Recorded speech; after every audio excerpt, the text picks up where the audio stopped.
Jeffrey Dahmer brutally murdered 17 young men and boys. Once it happened the first time, it just seemed like it had control of my life from there on in. His killing spree lasted more than a decade, and the horror didn't stop at murder. Was there something sexual in the dismemberment of the bodies for you? Yes, there was a sexual part to that. Why the cannibalism? How could a seemingly normal Midwestern boy grow up to commit such terrible crimes? Dahmer's parents struggled to find the answers. It's been eternal torment. Do you feel that you're being blamed? Yes, I do. Dahmer agreed to speak with us at the behest of his father, who had just written a revealing book. Is there anything in this book that you strongly disagree with? Yes. On the surface, the interview with Lionel Dahmer was matter of fact. Well, you were holding back your emotions. Yeah. But beneath his composure, unbearable pain. But they don't realize that I have very deep feelings inside. The interview with Jeffrey Dahmer's mother, Joyce, was often contentious. I don't mean to argue with you. I have no business doing that. I am really scared. I interviewed Jeffrey Dahmer and his parents at length in 1994. Much of what they shared has never been heard until now. MSNBC brings you the never-before-seen Confessions of a Serial Killer.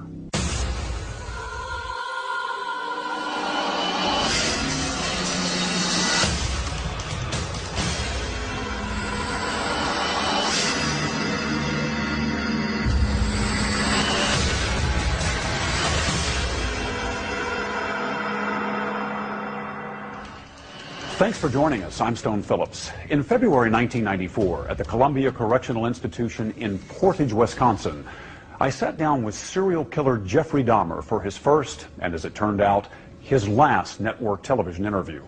His father, Lionel Dahmer, had just written a book about his son, and he joined us.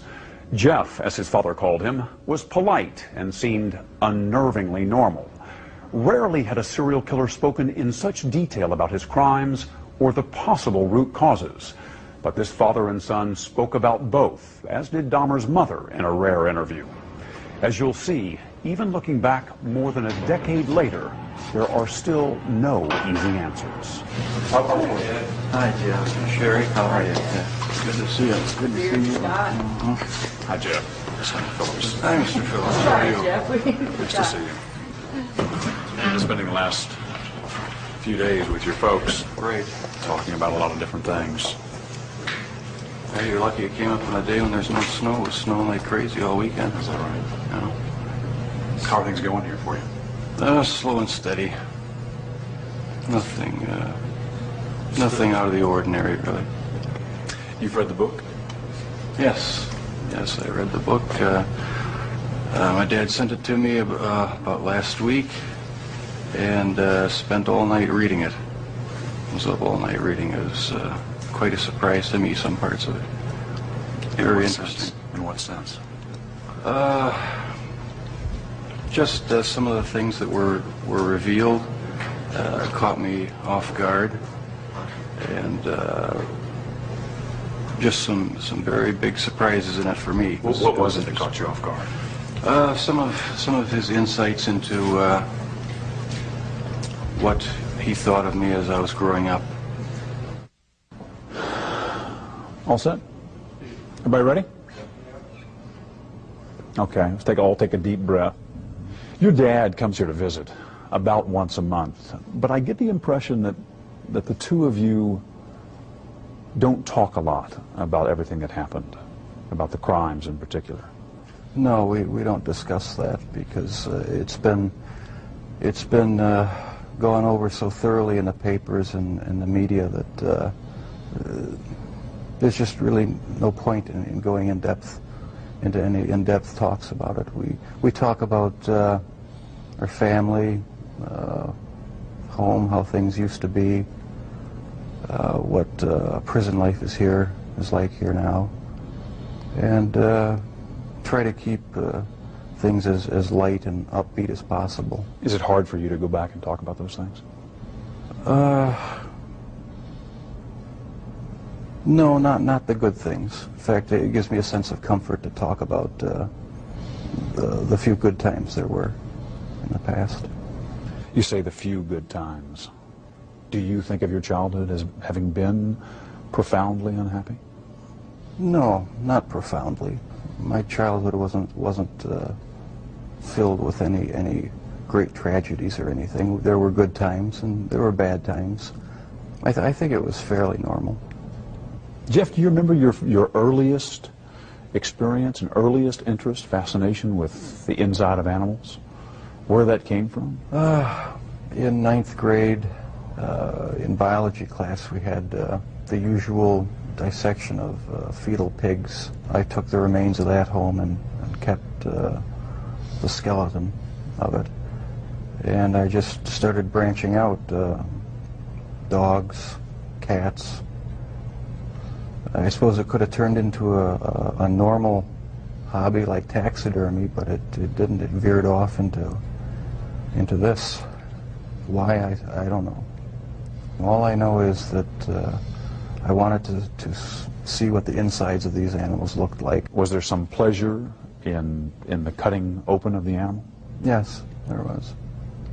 No sexual pleasure, but just it's hard to describe.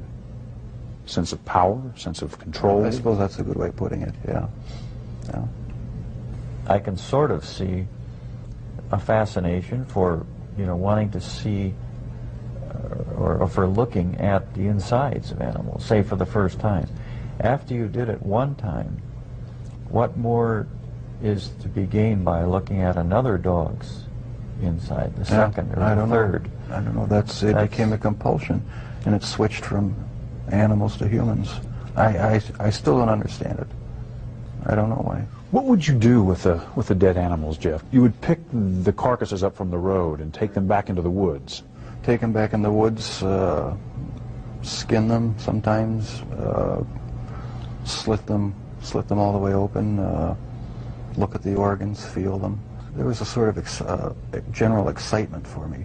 I don't know why. It was exciting to see. One of your dad's biggest questions is when you began to slip away, when you crossed over into this world of obsession or dark fantasy from which you just couldn't return. Can you pinpoint that? Is there a sense for when that really began to happen with you, Jeff? I think it was around age 14 or 15. Started having obsessive thoughts of violence intermingled with sex. And it just got worse and worse. I didn't know how to tell anyone about it, so I didn't. I just kept it all inside. Do you have any sense for where that was coming from? No. No, I've talked with a few psychologists about it. They have their theories, but they don't have any concrete answers either. Do you have a theory? No, not really. I don't know where it came from. I probably will never know. But I never dreamed that it would become a reality. Coming up, more pointed questions for a serial killer. Why the cannibalism?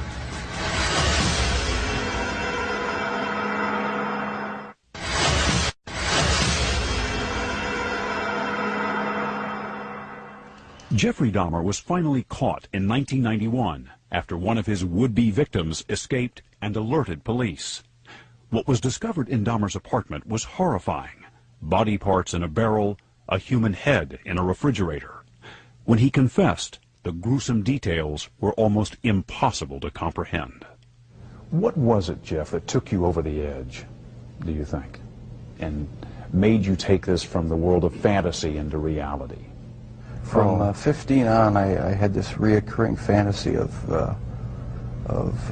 meeting a hitchhiker on the road and of taking him hostage and doing what I wanted with him. About 3 years later, I was 18 years old, driving home. I saw this hitchhiker about a mile from my house. Thought to myself, should I stop and pick him up, or should I just keep on going? I wish I just kept on going, but I didn't. I turned around, picked him up, And that's when the nightmare became a reality. It just seemed so bizarre to me that this obsession that I had been thinking about and wanting, just all the parts are there, and they make it possible to make it happen. What happened after you took him to the house? The house was empty. My mother was up in Chippewa Falls with her family, and my dad was living in a rented motel about 5 miles away due to the divorce. And I pretty much had the place to myself. I was drinking a lot during that time, and just, I don't know, looking for something to, some way to find some fulfillment, some pleasure. And I acted on my fantasies, and that's where everything went wrong. This was the summer of 1978 when you took your first victim. Right. Once it happened the first time, it just seemed like it had control of my life from there on in. The second occurrence was 1984, roughly. And I met this guy at one of the bars, downtown Milwaukee bars. We went back to the hotel, just planning on getting drunk. I had put some sleeping pills in his drink to render him unconscious. And was just going to spend the night with him. When I woke up in the morning, my forearms were bruised, and his chest was bruised, and blood was coming out of his mouth. He was hanging over the side of the bed, and I have no memory of beating him to death, but I must have. And that's when it all started again. And once it started again, you found it impossible to stop. Right, that's when the obsession went into full swing. Did you ever tell yourself, I have to stop this? I must stop doing this? Yes. When it was going on? After the second time, it seemed like the compulsion to do it was too strong, and I didn't even try to stop it after that. But before the second time, things had been building up gradually, going to bookstores, going to the bars, the gay bars, bath clubs. When that wasn't enough, buying sleeping pills and using it on various guys in the bath clubs. It just escalated slowly but surely.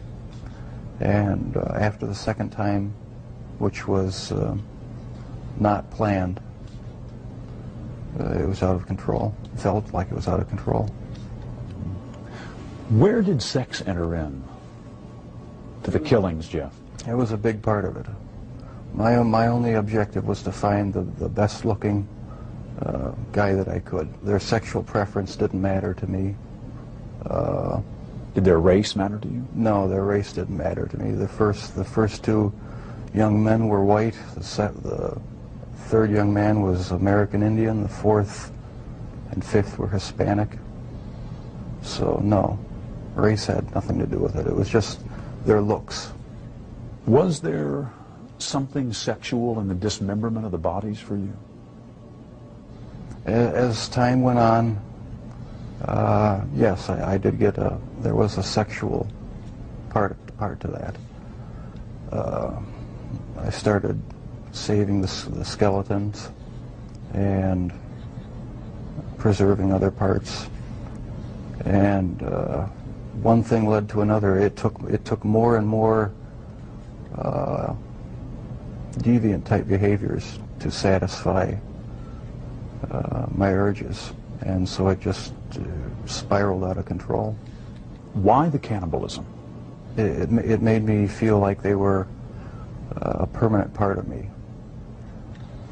Besides the just mere curiosity of what it would be like, it made them feel that they were a part of me, and it gave me a sexual satisfaction to do that. Was it the killing that excited you, or is it what happened after the killing? No, the killing was just a means to an end. That was the least satisfactory part. I didn't enjoy doing that. That's why I tried to create living zombies with uric acid in the drill. But it never worked. No, the killing wasn't the objective. I just wanted to have the person under my complete control, not having to consider their wishes, being able to keep them there as long as I wanted. It's not easy to say that, but that's what the motive was. Where did that need for control come from? Do you have any idea? I don't know, maybe I felt I had no control as a child or young adult, and that got mixed in with my sexuality, and I ended up doing what I did was my way of feeling in complete control, at least for that situation, creating my own little world where I had the final say, finding the best looking guy that I could, and having total mastery over him for as long as I wanted.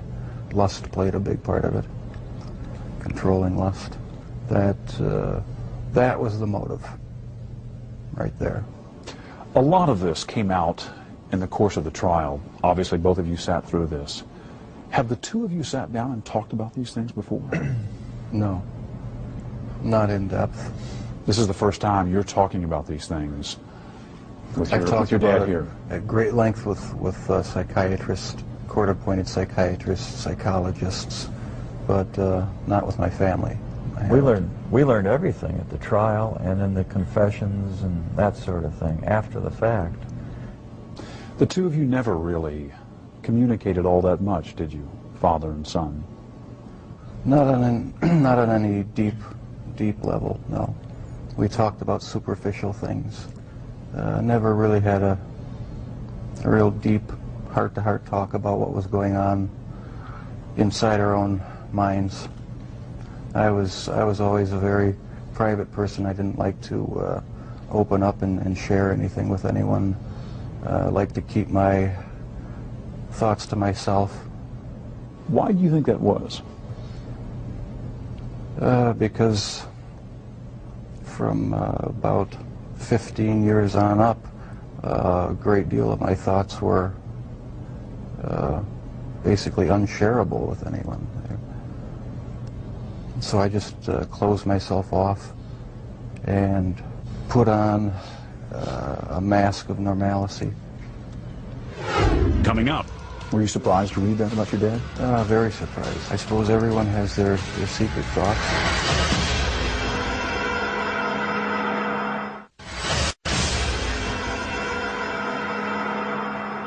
When I interviewed Jeffrey Dahmer in 1994, his father Lionel had just written a book as part of his own painful journey to try and understand how his son became a serial killer. Despite regular visits to the prison, father and son had never spoken about many of the topics covered in the book until our interview. You've read the book. Right. He called it a father's story. Pretty simple title. Right. Not a simple story, though. No, not a simple story. Not one that was easy for me to read. But I'm glad he wrote it. Did it hurt? Was it painful to read? Yes, it was painful. Some parts of it were, for me, were even fun to read. There were good parts. It wasn't all negative. Was it emotional for you reading the book? Yes, it was. Tell me, what kind of feelings did you have reading it? Deep regret, sorrow. I guess those were the two main emotions. Is there anything in this book that you strongly disagree with? Yes, I disagree with the description of me as being so incredibly shy and introverted, because maybe that's the way my dad saw me, because there was so much tension in the home that I really didn't feel like being up and happy a lot of the times. But with my friends in school, I had a good time. We had good, a good social life, and so I wasn't so extremely reclusive and self-centered as it portrays me. Does it surprise you to hear Jeff say that he doesn't think of himself and never did as innately shy? It did surprise me. Maybe my perception was accentuated to the extreme. But you do recall at age 6 that you became more aware of tensions in the home. Oh yeah, that's the time I really remember noticing that things weren't quite right. So it wasn't so much innate shyness as it was wanting to withdraw from tension and arguments and problems in the house. That's how I saw it, yeah. I sort of lived in my own little fantasy world when things got too heated in the household. And I carried that over for years, I guess. And was there violence in that fantasy world? No, not early on? Not that, not the type that showed itself later, no. It was just my own little world where I had control. Was anger a part of it for you, Jeff? I had some anger. Probably every kid has some anger, about their childhood. It really wasn't a terrible childhood, though. There were a lot of good times. It wasn't a really terrible time. So pat theories about you as a serial killer striking out to get back at your dad, for instance, don't ring true to you. No, that has no truth in it. The only motive that there ever was to completely control a person that I found physically attractive, and keep them with me as long as possible, even if it meant just keeping a part of them. Did you know before you read this book that your dad had his own obsessions and fantasies, that he had thought about, that he had dreamed of committing murder, that he had had an obsession with fire and with explosives? No, I don't think that's the type of thing one asks one's dad. Were you surprised to read that about your dad? Very surprised. Yeah. I didn't know what to think about it. I suppose everyone has their secret thoughts, and so it was somewhat of a shock. You feel grateful that your father wrote this book? Or do you feel put off by it? I mean, I'm just curious about your overall reaction to it. Do you feel is the book an invasion, do you think? Or is it... No, I feel nothing but pride for him for writing the book, and having the courage to bare his soul when he didn't have to. He didn't have to get involved with trying to, help me out and support me and be an emotional support for me, and I'll be grateful to him forever for it. Coming up, a serial killer's take on the meaning of life. I always believe the lie that evolution is truth. The whole theory cheapens life.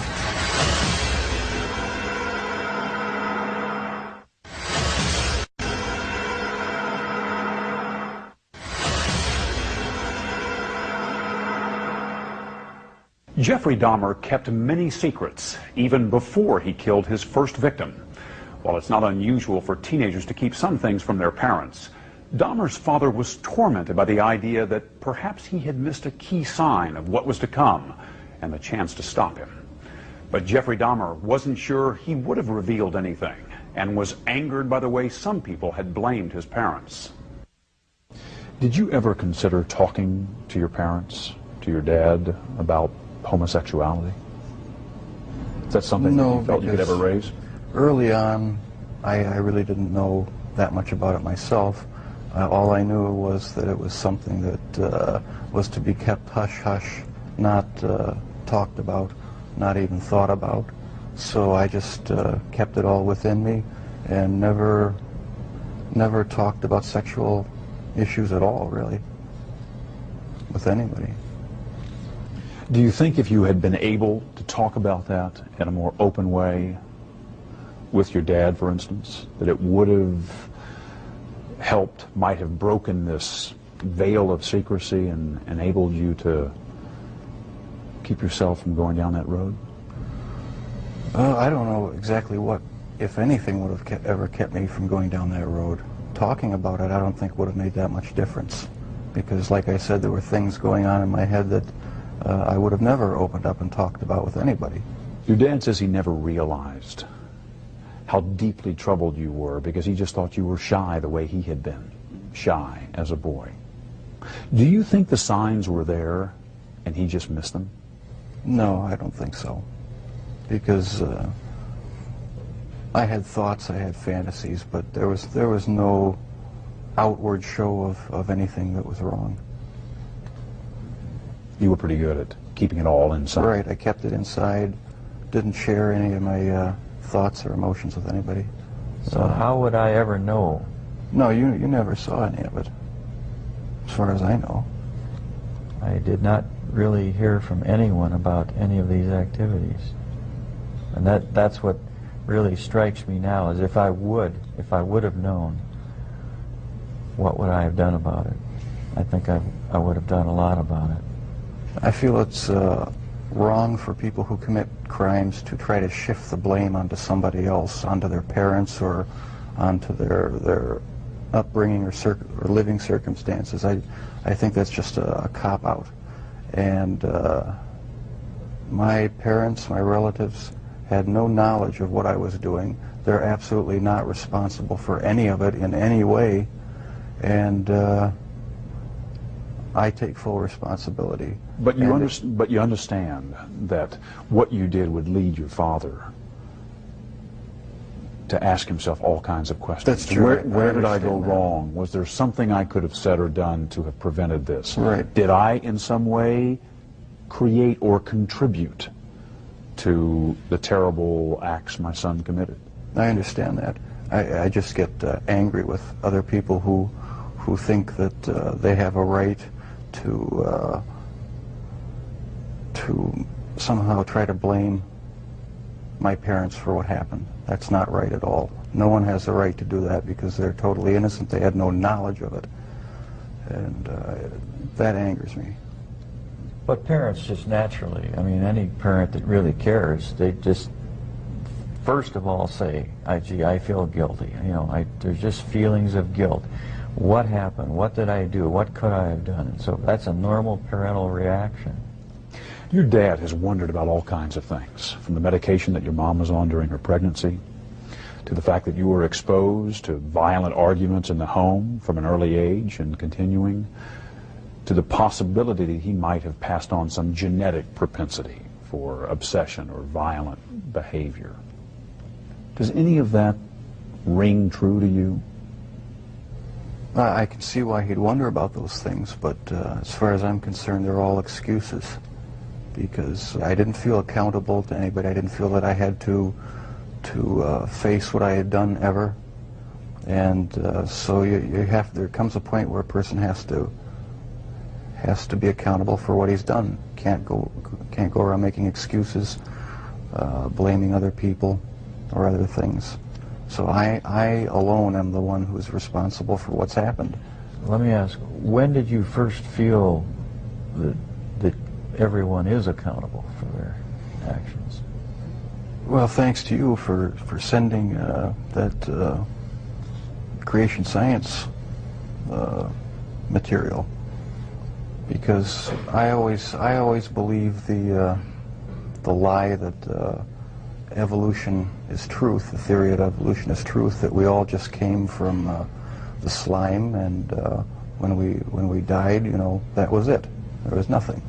So the whole theory cheapens life, and started reading books about that show how evolution is just a complete lie. There's no basis in science to uphold it, and I've since come to believe that the Lord Jesus Christ is the true creator of the heavens and the earth. It just didn't just happen, and I have accepted him as my Lord and Savior, and I believe that I, as well as everyone else, will be accountable to him. Growing up, did you feel that you were accountable to your dad or to your mom as the authority Yes, I figure did. in the house? Yes, I did. I mean, they didn't let me run wild. They disciplined me, and so I felt accountable to them. But afterwards, after I left the home, that's when I started wanting to sort of create my own little world where I could be the one who had the complete control, where I didn't have to bow to anyone else's demands, and I just took it way too far. Lionel? At that period of time, I had drifted away from a belief in a supreme being. And I never, as a result, passed along the feeling that we are all accountable in the end. He owns us. And that basic concept is very fundamental to all of us. You feel that the absence, at least for a while, of a strong religious faith and Yes, belief for some years. may have prevented you from instilling some of that in Jeff. That's right. Is that how you feel? Yes, I think I had a big part to do with it. I mean, if a person doesn't think that there is a God to be accountable to, then what's the point of trying to modify your behavior to keep it within acceptable ranges? That's how I thought anyway. And I've since come to believe that the Lord Jesus Christ is truly God, the Father, the Son, and the Holy Spirit. They're the only true God. Coming up, a mother's pain. It's almost like I don't have a right to mourn or grieve because there are all these families who will never speak to their children again.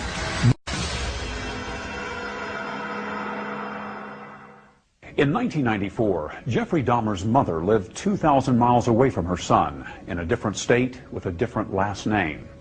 But Joyce Flint still felt deeply connected to her eldest child and was grieving for her own loss. We all think about victims' parents in a case like Jeffrey's, but we don't often think about the parents whose child committed crimes like this. What's it been like for you? Well, it's been horrendous. I don't know if I have words to explain something that was never seen or forecast or expected. I learned about Jeff in the same way everyone else did. A friend called me and told me it had been on television in another state. And so half an hour later I turned the television on and saw his picture. And at that point, what do? You can't believe what's happening. And you cry and you grab a friend, and that's what I did. What was most unusual about it was that I didn't know, I hadn't been in contact with Jeff, although I tried, and yet no one had ever let me know that Jeff had been in any kind of trouble at all during the years. When did the full impact of all of this hit you? I don't know if it has yet. I don't know if it ever will. I mean, I don't know if I'll ever be able to. How does anyone? The full impact. It's the rest of our lives. I have another son, a younger son, for the rest of his life. He will have to find a way to be strong and deal with this. Has this followed him? Yes, it has. But he's doing very well. He's finished an graduate degree and is working and very successful and visits his brother. It's a very difficult thing to say. One of the hardest things for me to say is how much I can't believe this happened, and how much I love Jeff, when I'm very much aware that it's almost like I don't have a right to mourn or grieve, because there are all these families who will never, ever speak to their children again. It's a very strange set of circumstances. I still have my son Jeff now to talk to, and we've established a wonderful relationship, and I hope I don't hurt all of the people who've lost their children by saying that. What was he like as a young boy before school? Wonderful. I thought he was wonderful. He was fun. We did all of the normal things that people do.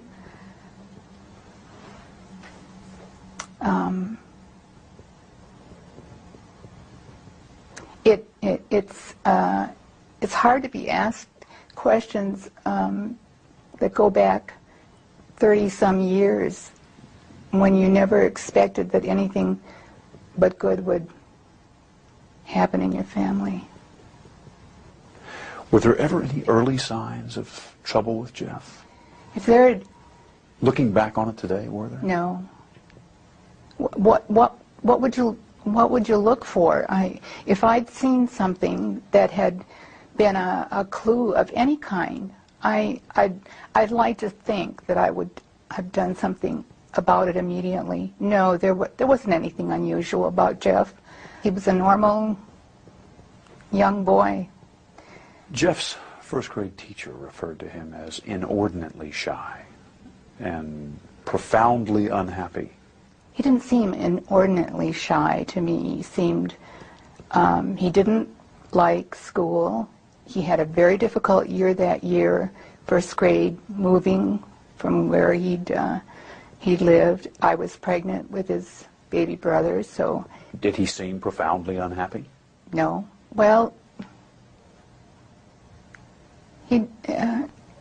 no. When you say profoundly unhappy, there wasn't any clue that there was anything other than this was a little, rather shy child who had to go to school and mingle and be sociable, and that wasn't his thing. Coming up, more with Jeffrey Dahmer's mother. Telling you the truth the very best I can, there wasn't anything unusual.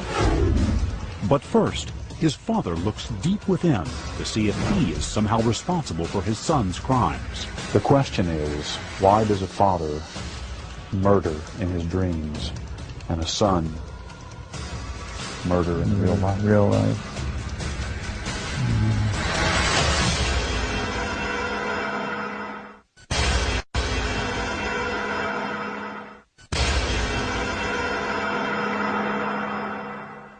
How would you describe Jeff as a young child? Was he happy? Was he outgoing as a 2, 3, 4-year-old? He was quite outgoing up until maybe age 3, 3.5, 4, somewhere in there. He developed a double hernia. That was pretty traumatic for him physically, wasn't it? I think, you know, if this whole thing is conjecture at this point. It might have been, along with other incidents in his life, might have been one of the trigger points. I mean, you know, the old Freudian castration complex might come to bear here, and I guess psychoanalysts would really have a heyday with this, because, you know, he was concerned about losing his penis. He asked his mother if he had lost it, if it had been cut off. Now, there may be something he later did to his, or at least some of his victims. That's true, yes. One thing that many serial killers have in common is a history of sexual abuse. Was Jeff sexually abused at any time? No, never. Was not abused by anyone in the home? No. Sexually? No. Can you even begin to describe what it's been like for you as the parent of someone who has committed crimes of this nature? Well, it's been eternal torment. In the privacy of my own room,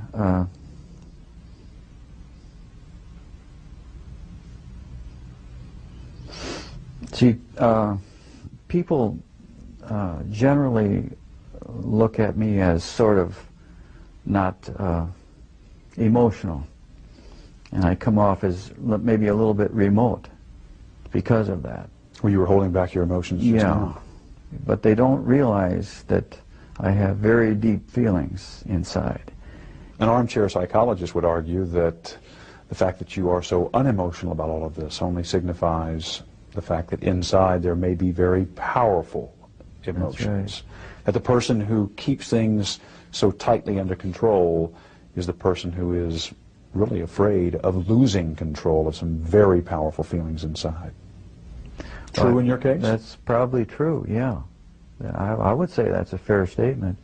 Today, when you think about the obsessions that were consuming Jeff as a teenager, they aren't altogether unfamiliar, are they? I think inferiority goes, lack of control or feeling of no control over your environment or kids around you. I think inferiority sort of goes along with shyness. Jeff was shy, I was shy. Then comes the thought of control. You just don't have the control of your environment. And my early infatuation or obsession was with fire. Just about burned down my neighbor's garage one time. Just starting a little fire. When you were a teenager, you had dreams of committing murder yourself. Yeah, let me clarify that. Please. I was shy and, felt lack of control and so forth, and I was bullied. Okay, there were a lot of bullies in our neighborhood. And almost always after I was either physically or in some other way harassed by bullies, I would wake up, say, the next morning or the morning after that, shortly after that, and I would for just say about 30 seconds or so, have this feeling that I had hurt someone, that I had maybe hurt them badly, that I had killed them. But it was a vague sort of a feeling, and it happened just every so often, and after attacks by neighborhood kids. The question is, why does a father murder in his dreams and a son murder in real life? Real life. Yeah. In mentioning these things and writing about them in your book, you seem to believe that you may have passed on some kind of genetic propensity for obsession or destructive behavior. That might be one factor in this puzzle of why your son did what he did. It's something to be considered, in the broad spectrum of possibilities. The problem with just calling it genetic predisposition or genetic predestinarianism is that it's not really scientific. It's not true with respect to personality. But it's being investigated. What led him to cross the line, to go over the edge? I don't know, but I guess I would just conjecture that whatever it was, it probably goes back further to whatever got hooked into his sexuality. I do believe strongly that those hormones are the most powerful thing on earth almost, and I do believe that theory. A sexual drive. It was the sexual drive that led him to murder and dismember. That's my personal belief, and however it got bizarrely hooked into entrails is beyond me, but believed that if it could be unearthed as to how that happened, or what that derivation was, then we'd have the answer. Coming up, the Dahmer's volatile marriage and its effects examined.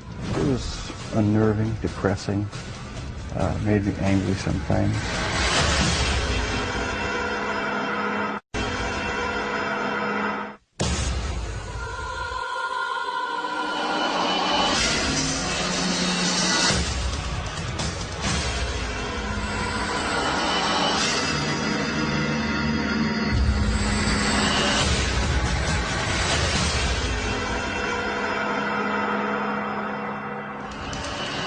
It was his first and last network television interview. Serial killer Jeffrey Dahmer talking about his horrific crimes and trying to figure out for himself why he had such a compulsion to kill. Much had been made of the home environment in which he grew up and the marital strife to which he was exposed throughout his childhood. Could he have been so affected it would later drive him to commit unspeakable crimes? Dahmer had strong feelings about that.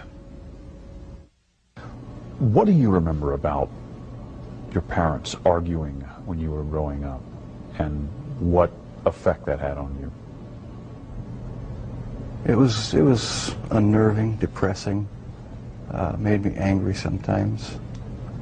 I'd leave the house, go out in the woods and sulk, brooding, wondering why they had to have such a rough relationship. Most of the time they didn't seem to get along too well together. I never knew what the real underlying problems were. I didn't feel it was my place to ask. Did you blame one or the other? Mom or Dad? No, I didn't. I was just frustrated that things couldn't be happier around the house. You just wanted things to be more peaceful. Right. I never saw any real violent arguments as far as physical hitting or anything like that, but there was a lot of yelling, a lot of tension in the house sometimes. All set? Everybody ready? Let's go. At the time of the interview, Jeffrey Dahmer's mother, Joyce, was writing her own book, tentatively titled An Assault on Motherhood. She insisted that her co-author sit next to her for support. The book was never published, and the co-author never appeared in the original broadcast. What kinds of things was Jeff exposed to? What kinds of things did he see and hear? Nothing out of the ordinary. Well, what can I do? I can compare it with my own upbringing, and my mother and father fought, and it was kind of a normal thing, and they would get over it. And Lionel and I discovered very early on that we were very different people. I was more emotional and more outgoing than he was, and marriage became really a very unhappy place. And how much that affected the children at the time, I didn't think that it affected them in any really harmful way, because they were never physically abused. There were very heated arguments. And on occasion that would lead to some physical... Excuse me, Stone.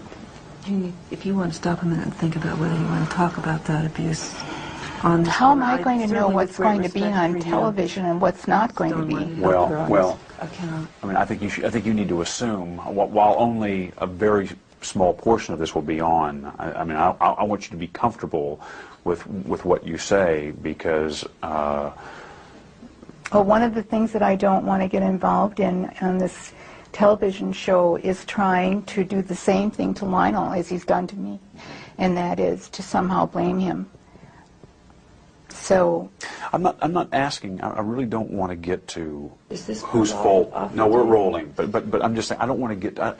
I am really not concerned with fault and whether it was you or whether it was Lionel. What I'm trying to understand is what was going on between you, for whatever reason. I'm sure both of you brought something to the table on that. That's usually the case in a marriage situation.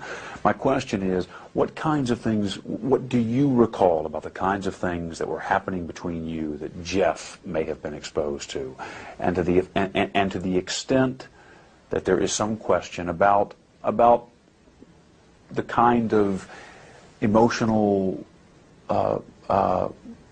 turmoil that might have caused him? Stone, I have to tell you, I've thought of that over and over again, and there's nothing about the kind of arguments, the kinds of fights we might have had, the disagreements over how to bring up children, there was nothing unusual about that. And Jeff is not the result of what is going on in every home in America. He's not the result of that. So you're saying it wasn't a perfect marriage, you're saying, but it was nothing so extraordinary that it could explain why he went on to do what he did? Absolutely not. Telling you the truth the very best I can, there wasn't anything unusual. It was pretty intense, the arguments between the two of you. Yes. A lot of the arguments were very intense, and I couldn't see any way but to just leave the room or leave the house, or just, there was no compromise. How much of this violence in the home was Jeff exposed to? There were times when he heard the shouting and her physical agitated motions. He observed them, and he went outside and just left the house. And I learned later, I didn't know at the time, I didn't hear him do this, but I learned later that he was slapping the trees with branches and sticks, and I guess apparently out of frustration. So apparently Jeff was very disturbed over the arguments. I have no doubt that he was very disturbed. There are thousands, literally thousands of children who grow up exposed to these kinds of problems. And worse. And worse. And yet they don't go on to do the kinds of things that Jeff did. In and of themselves, they're not I guess we would say, not the only factors. But, you know, everyone's an individual, I guess, aren't they? But there may have been more important, unknown to us yet, trigger points that make Jeff more unique than the usual case. When you think back on those times, the arguments and the possible effect it may have had on the kids, does it cause you anguish? It makes me sick that we didn't have a more Ozzie and Harriet type family. And I know there really are no Ozzie and Harriet families per se, but there are some that really are healthy, quite healthy. And ours could have been. And it just makes me sick to my stomach that it wasn't. That's how I feel. And I'll feel that way to my death. Coming up, the agonizing search for pieces of the puzzle turns to Joyce's pregnancy with Jeffrey, a topic that would fuel an intense debate. There's an obvious discrepancy here between what you're saying and what Lionel is saying about the nature of the pregnancy. Are you serious?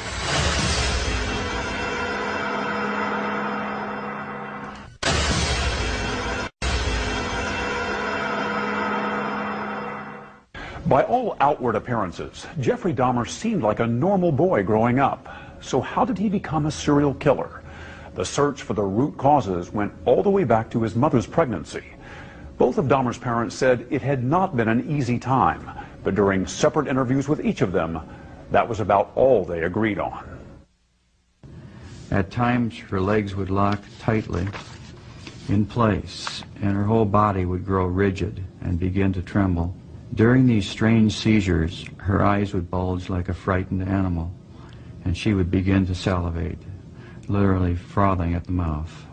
We'd have to call the doctor, who in those days they still made house calls, and he came immediately, and it always ended up that he gave her a shot of some type of relaxant.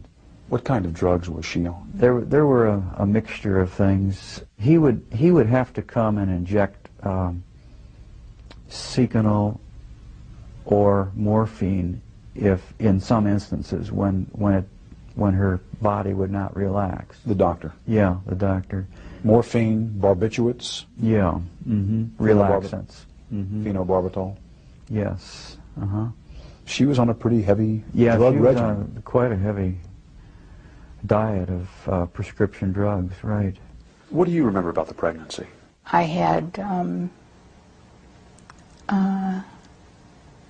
what I thought were probably the ordinary kinds of things that happen when you're pregnant, and Morning sickness, morning sickness, a lot of nausea. yes. Lionel describes a strange, undiagnosed problem. He describes it as some kind of a seizure that you developed, a proneness to seizures late in the pregnancy, where he describes it as a kind of rigidness for which you were prescribed medications. Do you remember that, and can you describe I it? don't remember that at all. I can't imagine where that comes from. It isn't true. I don't. You don't recall anything like that? No. Seizures or No. seizure-like episodes? Absolutely not. Were you prescribed medications, including morphine, barbiturates? I don't know what medications were prescribed, and I'm surprised that anyone says that there is something that lists every single medication I took 33 years ago. I had a doctor, a physician. I took the medicine that was prescribed for me, and for the most part I was healthy. You weren't on morphine? I don't think you give pregnant women morphine. I'd have to ask my doctor, but they don't give pregnant women morphine. Barbiturates of any kind in order to calm you down in these seizure states, as Lionel describes them? There were no seizure states. Where's I it don't know where coming that's from? coming from. Well, Stone, I don't know. And it's one of the reasons why I'm finally speaking out, because there were no seizures. There was nothing that was out of the ordinary as far as my pregnancy was concerned, except that I needed to be in bed. There's an obvious discrepancy here between what you're saying and what Lionel is saying about the nature of the pregnancy. It was difficult, you both agree, but he describes you in these states where you were, as he says, literally frothing at the mouth. Are you serious? In these rigid states, yeah, for which you were given medication to settle or calm you down. Well, I don't know what his purpose is in doing that. I do know that when this first happened, the very first thing that the husband that I divorced did was come out with these accusations against me. They're not true. Well, I don't know how I can prove it to you that they're not true. Is it possible you just don't remember them? No, it's not possible. I don't remember them. It was my first pregnancy. I remember everything about my first pregnancy. There's an important point you want to talk about that you really want to make, and is the reason why you've come on. So let's talk about that. Thank you. I appreciate that very much, Stone, because I'm really feeling like the questions that I've been asked so far are exactly the reason why I wanted to come on, exactly the reason why I want to write a book tentatively titled An Assault on Motherhood, and that's exactly how I feel, like I'm being assaulted by statements that can't be substantiated, that people have said are not so, but here I am one more time having to defend myself. I want to get across that we as women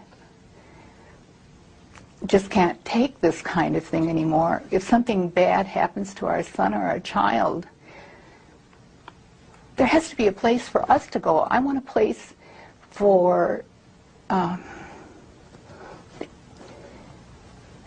all the victims, to have a place where there's some compassion and understanding instead of a blaming. Coming up, Joyce talks about the pain of feeling blamed for her son's crimes and disputes more of her ex-husband's recollections. Excuse me for interrupting you, but I never heard anything like that ever happened.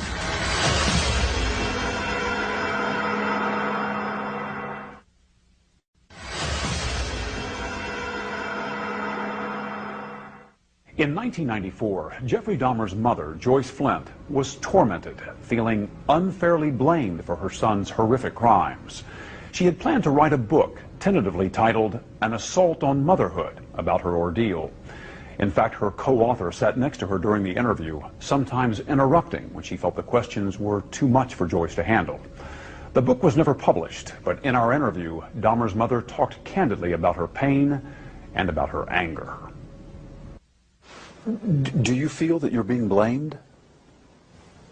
Yes, I do. Do you feel that Lionel's blaming you?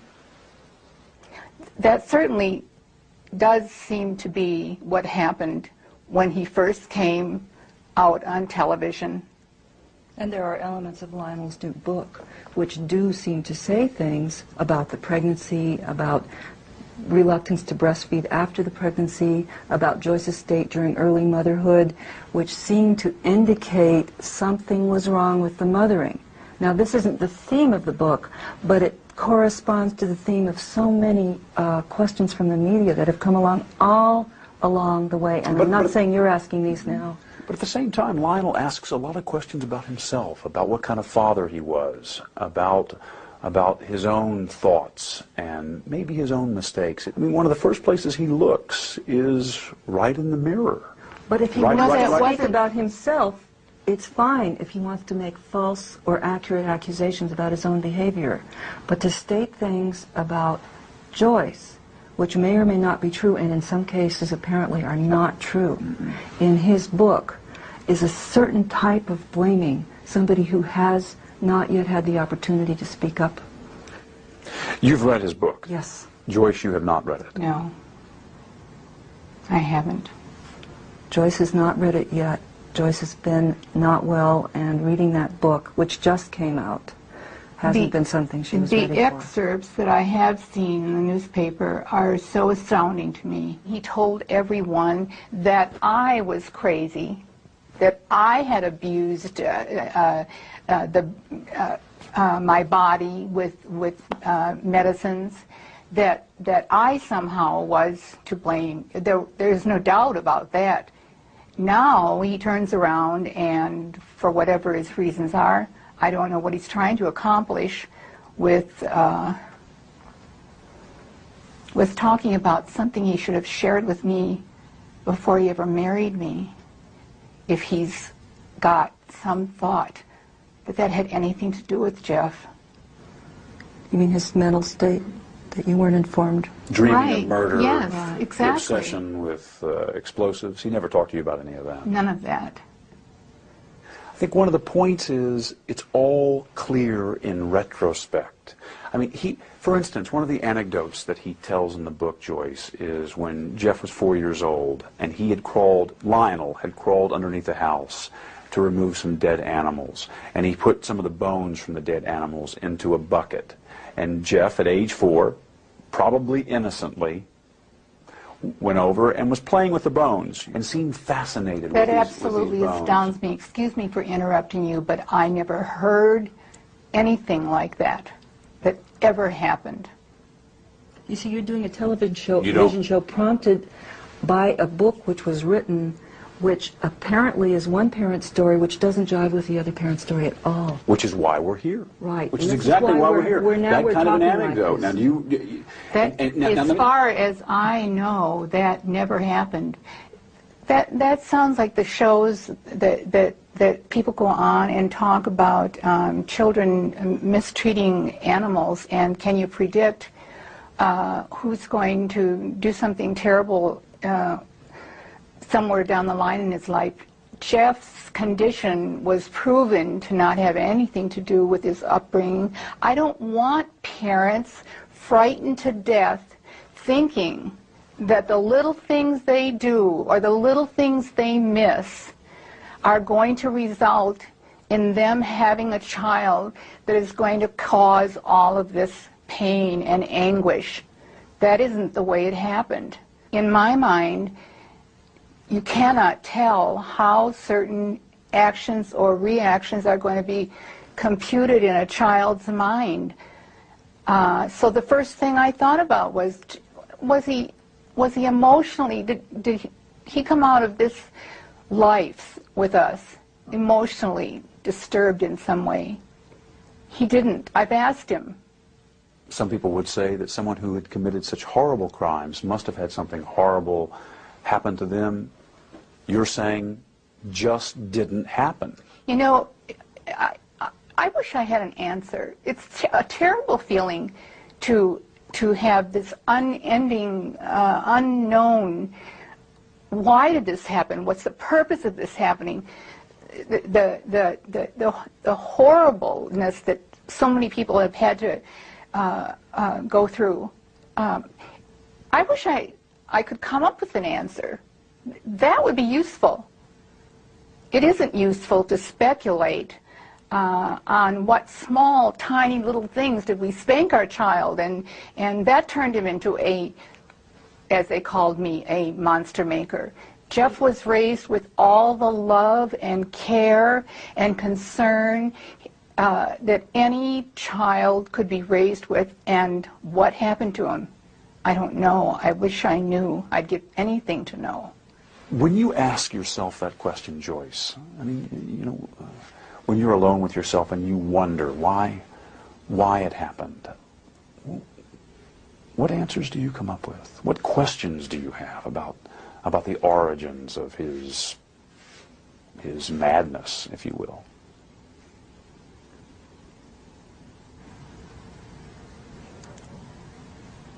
I can't explain it. I can only cry about it. I ask the universe, why would this be allowed to happen? I don't have an answer for that. I'd like one. Coming up, could Jeffrey Dahmer have been caught years before his arrest? I didn't know what would happen. I thought, you know, it's all going to come crashing down now.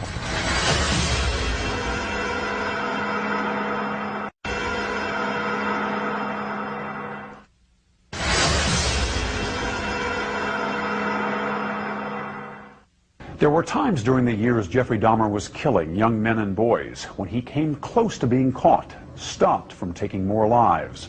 One of those crucial moments still haunted Dahmer's father, Lionel, during my 1994 interview with him. In March of 1989, you were helping him gather up his belongings, going through his room, and you came across a box. Tell me about that incident. It was about a 1-foot square box, metal and wood box, that I thought contained pornographic material. And you asked Jeff to open it? Yeah, because my mother, you know, I didn't want her to come into contact with any of that stuff. And asked him to open it up, and he refused. He said, "I'd rather not." And I said, "Jeff, open it up. I just want to see what's in there." And he said, "Can't I have any privacy in the house at all? Just this 1 square foot of privacy." And I said, "Jeff, open it up, or I'm going to just take it down into the basement and get a screwdriver or something and open it up. I'll just open it up." And he got angry, very visibly agitated, and said, "If I can't have 1 square foot of privacy, then I'm just going to leave." So he walked out of the house, and then I took the box. I took it from him. I mean, he gave it up. he walked out of the house. I'm surprised that he gave it up. But I started walking down the basement, and then he came in the back door just as I was going down the basement steps, and he said, "I'm sorry, Dad. I lost my temper. There's just some pornographic stuff in there." He said, "Just wait. I'll open it up tomorrow morning and show you what it is. Just let me put it away now and forget about it. Let's not cause an uproar anymore today or tonight, and because of Grandma." And so, my not fathoming what could be in that box, I said, "Okay, we'll just open it up tomorrow then, and then let's get rid of it, whatever it is." And the next morning he came down from upstairs and showed me, and there was pornographic literature in there. And I said, "Okay, get rid of it now, and I don't want to, see any more of it around here." He said, "Okay, Dad." And that was the end of that incident, and I didn't realize what was in that box. What was in the box? Well, as I learned later, after the trial, it was one of the human heads, one of the victims, which he then took to his work and put in the locker. I told Jeff I can't imagine what I would do if I would have opened that box and found that, because I probably would have reacted in my typical fashion of just shock and numbness. I probably would have thought that, maybe it's an artificial, some type of, I don't know, an occult thing or just some decorative thing, that something, but not human. I can imagine I would finally realize, or suspicion, what that is. And then I don't know what would happen. I think I probably would have lost it. I don't know what I would have done. I asked Jeff, what would he have done if I would have opened that up and found out what that was. And all he said was, well, that would have been the end of the line. The jig would have been up. One of the chilling stories that your dad tells is about the box he had found. Can you give me your perspective on that? I had a box in my bedroom closet, and it contained the mummified head and genitals of a young man I met in one of the bars down in Milwaukee. And it was a locked metal box. My dad one week came to visit and happened to see it, and we got into a bit of an argument because I wouldn't open it up. He took the locked box down to the basement and was about to smash it open. What were you thinking as he was making his way downstairs to open the box? Well, I was outside, and I was thinking, I've got to stop this from happening. I didn't know what I'd do or say. I didn't know what would happen. I thought, it's all going to come crashing down now. And but the box was never opened, not in my dad's presence. And so the lies continued. The whole scenario just continued for years after that. Were there times when your dad may have been closer to discovering what was going on than even he knew? Times where you got worried that maybe he would find something out? The box incident was about as close as it came, That was just one incident. There were others, but that was a particularly nerve-wracking one. Are there others you can share? Other close calls? When acidified, dissolved human remains were found, they didn't look like human remains anymore, but they were in the trash bin outside in the garage. That was one incident. And a few others I'd rather not go into right now. Were you relieved to be arrested? Part of me was, and part of me wasn't. Explain.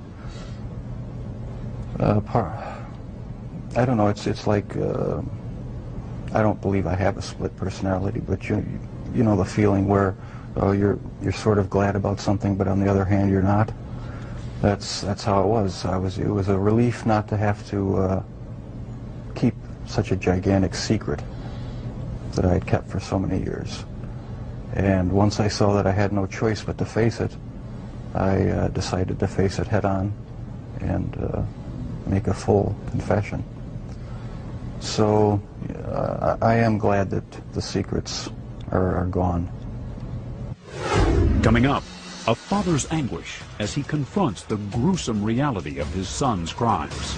What was it like the first time you saw Jeff after he was arrested for murder?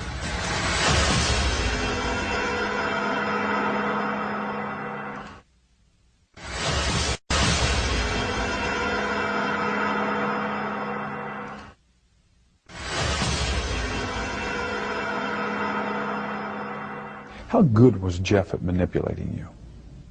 Excellent. He's very good. Good liar? He fooled everyone. He fooled me.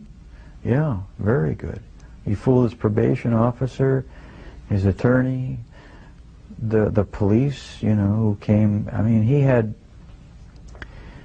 bodies in his next room when the police were standing in his outer room. There were so many people that he fooled. And he could lie and be just cool as a cucumber. Yeah, he just looked very innocuous. He just looked like an average person who couldn't possibly do the things that he did.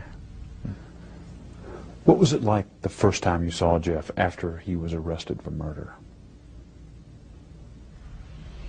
Oh, that was really tough. He was disheveled, you know, beard, and he hadn't slept. There were people screaming in the cells, and he just stood there like a limp rag. What did you say to each other? I went up to him and I said, "Jeff, I love you." I hugged him. I cried. He didn't seem to be emotionally moved. He just seemed like he was just wrung out. Did he hug you back? Yeah, as well as he could. He was shackled in front of him, so he really couldn't hug. But he pressed, you know, forward. But it just seemed like he was just his soul had dropped out of him.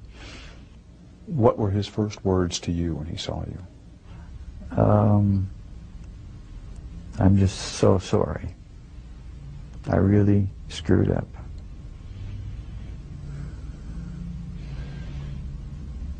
It was pretty much unemotional, emotionless response. He just said those words, and he looked extremely depressed and sad. Do you remember the feelings that went through you at that point?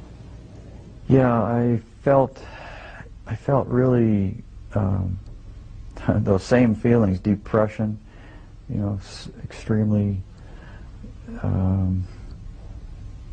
well, shame and just what a waste. The other feelings were that I wanted to still help him in some way, and I kept telling him, reassuring that his attorney said that he would get help. And I told Jeff that you really do need help, Jeff, mental help, and we're going to try to get you into this place to get the proper help. How did you feel when you first heard about the crimes, about the nature of the crimes he'd committed? I think it was sort of a feeling as if I were just floating above myself and observing some other person. As if I were anesthetized with something that just prevented me from feeling anything deeply. It was just a total stun, a total shock. You went numb. Complete numbness. And in the moment when the pain has come through, what is it that you felt? I felt all these different emotions come over me.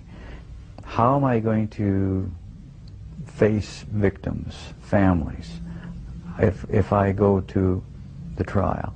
How can I arrange something? My feelings were for Jeff too. I sort of put myself in his place. He's totally lost. I could almost feel the total disorientation and loss, feeling like maybe he would want to commit suicide. I felt very depressed and shamed. Just very, very depressed, just to the bottom of the pit. Have you ever stopped loving your son? No. No. I think that part of my continuing to want to love and support him is because I can remember him as a youth when he was innocent. What do you see when you look at Jeff's face? I guess the parent, naive parent in me still says I see an innocent, shy child, a defenseless, vulnerable child who I wish I could help now. I know there are some people who say don't, he shouldn't have any peace. The victims' families don't have any peace. But I want to see what I can do to help Jeff have some peace in his mind, because there's still things there. Does he deserve that? And well, yeah, I think he does. Was there a time when you hated Jeff for what he did? Yeah, I think probably there was a mixture of feelings of anger and hate and disappointment and also feeling extremely sorry for what he did. Felt very sorry for victims and their families and also for Jeff. The terrible waste. Have you had a chance to sit down with Jeff and ask him why? Why did you do this? What was it?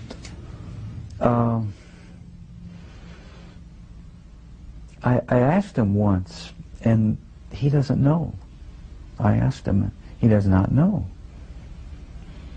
And it seems like a stunted, short answer. That, it seems like there should be more of an answer than that, but he says he really doesn't know. Coming up.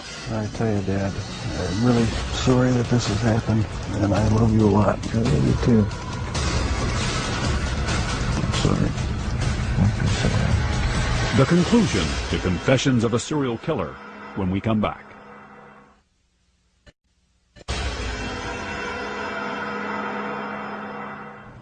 Your father told me that one of the reasons he wrote this book was in order to put down on paper what he has been unable to say to you in words, kind of reaching out to you. What do you want to say to him, having read this? I tell you, Dad, I'm really sorry that this has happened, and I love you a lot. I love you too. I'm sorry. Don't be sorry.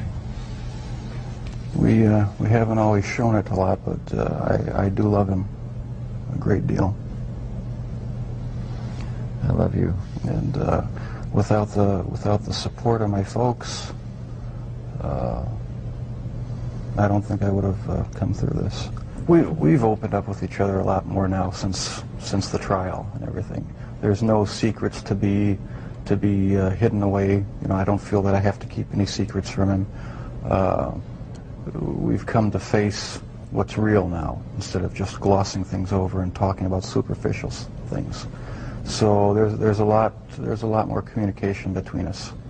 This book may serve as a further bridge between Jeff and myself. And just for that purpose, I regard it as valuable for me. Do you feel closer to your dad having read this? I feel closer in that I understand more how he was thinking, what his thoughts were, what some of his motivations were. I'm glad he wrote it. Anything not in the book you want to say to him?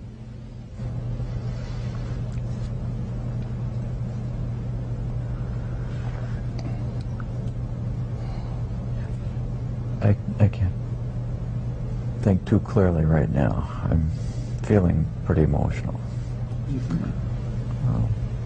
I think that a lot of things have been brought out in this interview that has brought us to a little bit deeper, just a little bit closer understanding as to how this all originated.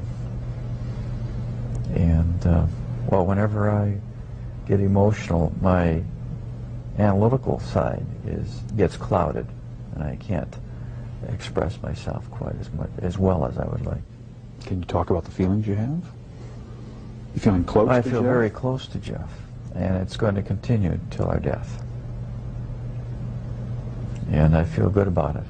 Do you think you'll ever have the answers you've been looking for about why, what happened, and what role, if any, you played? Maybe not. My primary question is the origins of it. And if something can be learned about that, it may help other people avert problems. Is it still there, Jeff? Does it ever go away? In part, no, it never completely goes away. I'll probably have to live with it for the rest of my life.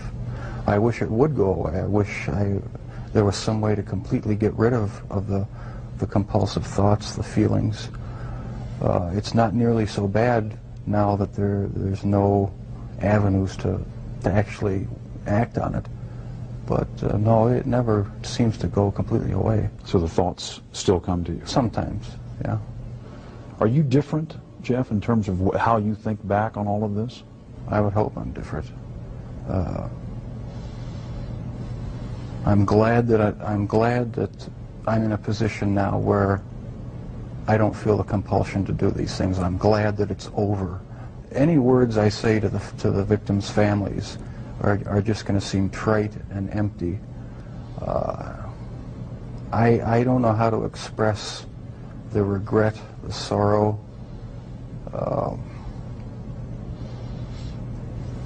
that I feel for what I've done for their sons.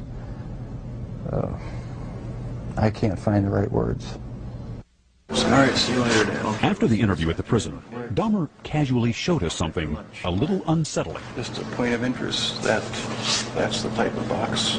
This is the type of box? Exactly. He wanted us to know that box looked strikingly like the one his father had found, the one Jeffrey had used to hide body parts.